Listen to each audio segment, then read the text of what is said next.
Amelia and Colin had built their life on steadiness, his steady work as a fisherman, her steady hands as a nurse, their two children Sophie, 10, and Jamie, 8, bringing laughter after long days.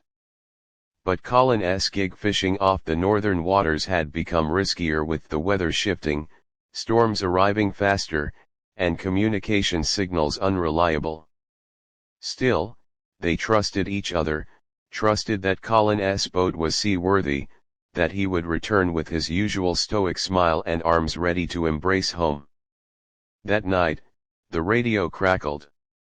A warning came of a coming tempest.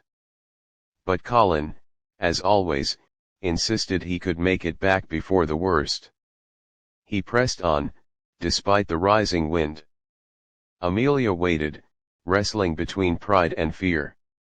By dawn, there was no boat, no message. The storm had swallowed the horizon and Colin with it. For days, Amelia clung to hope. Neighbors searched, Coast Guard scoured the waters, Sophie prayed and Jamie slammed doors in grief. Amelia walked the beach, gathering driftwood, trying to believe any floating piece of debris might be him. But each wave that receded without him felt like a betrayal. Her nights were restless, her days hollow. Sophie stopped smiling, Jamie refused to eat.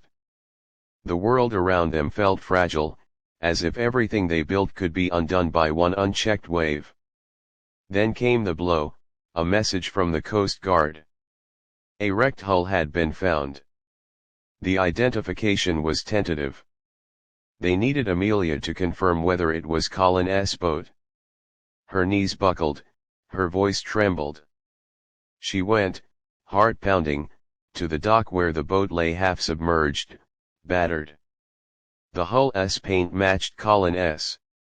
The name stenciled on the side. It was him. But he was not inside.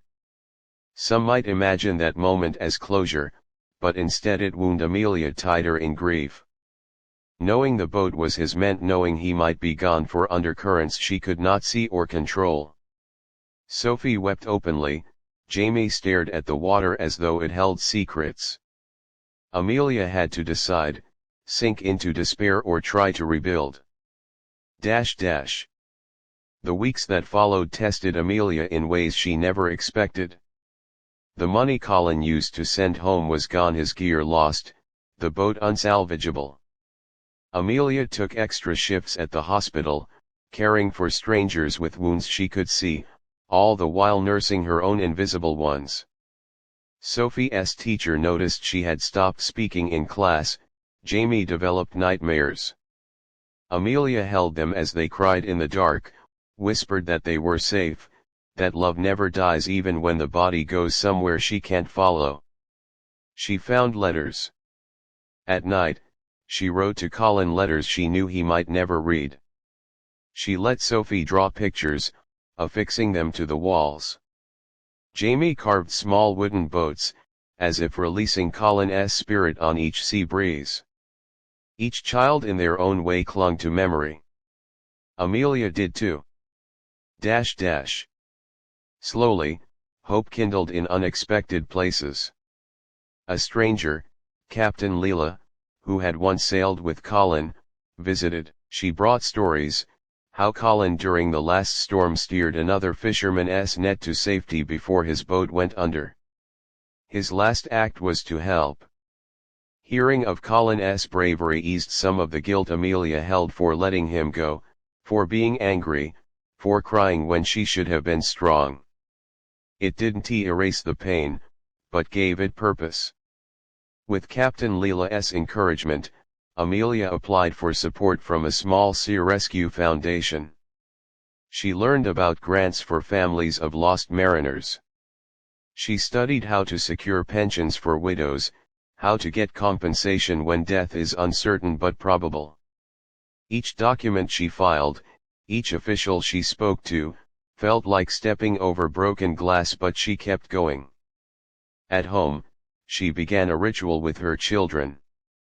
At each sunset, they lit a candle on the porch, saying one thing Colin taught them, one thing they would carry forward. Sophie said kindness. Jamie said courage. Amelia said love. Over time, those candles became less about mourning and more about memory aflame against despair. One evening, months later, a letter arrived from a distant port. A sailor reported seeing a man matching Colin's description, weak, injured, stranded on a reef after drifting far offshore. It was tentative, perhaps a mistake. They needed proof before launching a costly rescue. The news split Amelia's heart, hope surged, then receded. But for the first time since that storm, she imagined Colin alive. The rescue mission launched. Captain Leela led a small crew. Sophie and Jamie knelt by the shore, clutching the letters they had written, the wooden boat Jamie had carved. Amelia stood beside them as the search vessel vanished into the horizon. Days passed. Anxiety spiraled. Would the man be him? Was this yet another phantom? And then the message, found. Alive. Colin was alive. Thin, dehydrated, his memories hazy, but alive. They reunited at the dock. Sophie cried, Jamie climbed into Colin's arms, Amelia clung to him as though she might disappear otherwise. He apologized, for the fear, for the suffering. She forgave him with relief, with love. Colin learned that months had passed. He had drifted after the storm, survived on sheer will, washed ashore on a distant island, rescued by fishermen who thought him another lost soul. He had believed in his own end, the thought of home pulled him through. Rebuilding was not easy. Colin's health was fragile, his mind haunted. They went to therapy, physical and mental. Amelia worked shifts, taught Sophie to believe again, helped Jamie face his nightmares with stories of Colin's return. They fixed the house. They built a small memorial in the garden where the sea's salt spray could reach. They planted flowers for hope, wheat for perseverance, ivy for life that grows even when rooted in sorrow. Colin returned to fishing eventually, not the dangerous trips, but coastal work with a partner, safer boats. He taught the children what he had learned, respect for the sea, but humility toward its power. Amelia continued her work in the hospital, but they also volunteered together at the Sea Rescue Foundation, helping other families who had lost someone to the storm. Years later, after anniversaries of loss and gratitude, Amelia stood on the porch with Sophie, now a young woman, and Jamie, a teenager. The wind carried the salt and distant gulls cried. Colin sat nearby. They lit candles not just for the past, but for what they had built, a life with sorrow, yes, but full of love, courage, purpose. The storm would always be a part of them, but no longer a destroyer. Amelia looked at her family. We won't forget, she whispered. But we will carry on. And in that moment, the sea felt kinder. The waves spoke, not of endless loss, but of renewal. Hope had not only returned, it had renewed their very souls.